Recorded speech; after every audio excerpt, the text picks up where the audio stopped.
अस्सलाम वालेकुम व्यूवर्स, कैसे हैं आप सब। उम्मीद है आप सब खैरियत से होंगे। आज आपके लिए बहुत ही स्पेशल और मज़ेदार रेसिपी लेकर हाजिर हुई हूँ, सूजी और बेसन का हलवा। मेरे स्टाइल में बनाइए, जो कि बहुत ही आसानी से और झटपट तैयार हो जाता है। मिनटों में तैयार होने वाले इस रेसिपी को जानने के लिए वीडियो को एंड तक देखिएगा। तो आइए रेसिपी को स्टार्ट करते हैं। नए आने वाले लाल सब्सक्राइब का बटन दबा के चैनल सब्सक्राइब करें और बेल आइकन दबा के नोटिफिकेशंस को ऑन कर दें, ताकि हर आने वाली वीडियो आपको वक्त पर मिल सके। 1 कप हमें चाहिए बेसन, 1 कप सूजी, 1 बड़ा कप चीनी, 1 ग्लास के बराबर दूध, 1 ग्लास के बराबर पानी और साथ ही 1 बड़ा कप जो है मैंने घी का लिया है। 3 अदद मैंने इलायचियाँ ले ली हैं हरी वाली। इन तमाम अज्जा की ज़रूरत पड़ेगी सूजी और बेसन का हलवा बनाने के लिए। तो आइए जानते हैं।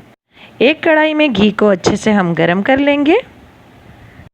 साथ ही 3 अदद इलायचियों को इसमें तोड़कर डाल देंगे। अब हम इसके अंदर 1 कप के बराबर जो हमने सूजी ली थी वो ऐड करेंगे। सूजी को हमें अच्छे से घी में भूनना है। इसका बिल्कुल सुनहरा सुनहरा कलर आने तक इसको हमने मुस्तकिल चम्मच चलाते रहना है। आपने मुस्तकिल चम्मच इसलिए चलाना है, वरना ये आगे पीछे कलर हो जाएगा, ये सूजी जल जाएगी। अब हम इसमें 1 कप बेसन ऐड कर देंगे। सूजी का हमारा अच्छा सा सुनहरा सा कलर आ गया है। अब बेसन को भी ऐड करके हम बेसन को भून लेंगे। अब हम इसके अंदर 1 कप के बराबर चीनी को ऐड करके अच्छे से मिक्स करेंगे और इसको मुस्तकिल भूनते रहना है। बेस्ट रिजल्ट्स के लिए हलवे को अच्छे से भूनना है। अब इसके अंदर हम 1 गिलास के बराबर दूध ऐड कर लेंगे। दूध ऐड करने के बाद हम अच्छे से इसको मिक्स कर लेंगे, ताकि दूध, सूजी और बेसन अच्छे से मिक्स हो जाए। आप अगर चाहें तो इसके अंदर और ज़्यादा टेस्ट को बढ़ाने के लिए मलाई को भी ऐड कर सकते हैं। दूध के साथ मलाई को भी ऐड कर सकते हैं। मैंने सिर्फ दूध ही को ऐड किया है।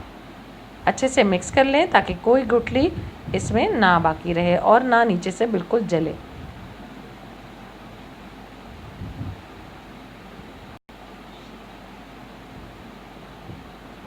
अब हम इसके अंदर 1 गिलास के बराबर पानी ऐड कर देंगे। पानी से भी सूजी अच्छे से गल जाएगी और इसको मिक्स करते रहना है मुस्तकिल पानी डाल के, ताकि गुठली इसके अंदर ना बने। अच्छा सा ये मिक्स हो जाएगा।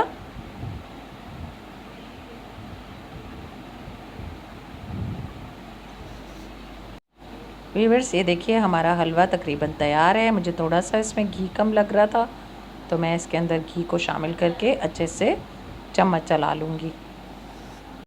नाज़रीन, हमारा हलवा बिल्कुल रेडी है। ऑयल भी इसने छोड़ दिया है। अब हम इसे प्लेट में निकाल लेंगे। गर्मा गर्म हलवे को आप पूरियों के साथ सर्व करें या चाय के टाइम पर आप इसे सर्व कर सकते हैं। बहुत ही मज़ेदार लगता है और झटपट तैयार होता है। मेरी इस रेसिपी को लाइक और शेयर करना मत भूलिएगा और कमेंट्स में भी बताइएगा आपको मेरी रेसिपी कैसी लगी। इसी के साथ इजाज़त दीजिए। दुआओं में मुझे याद रखिएगा। अगली वीडियो में फिर हाज़िर होंगे इंशाअल्लाह। अल्लाह हाफ़िज़।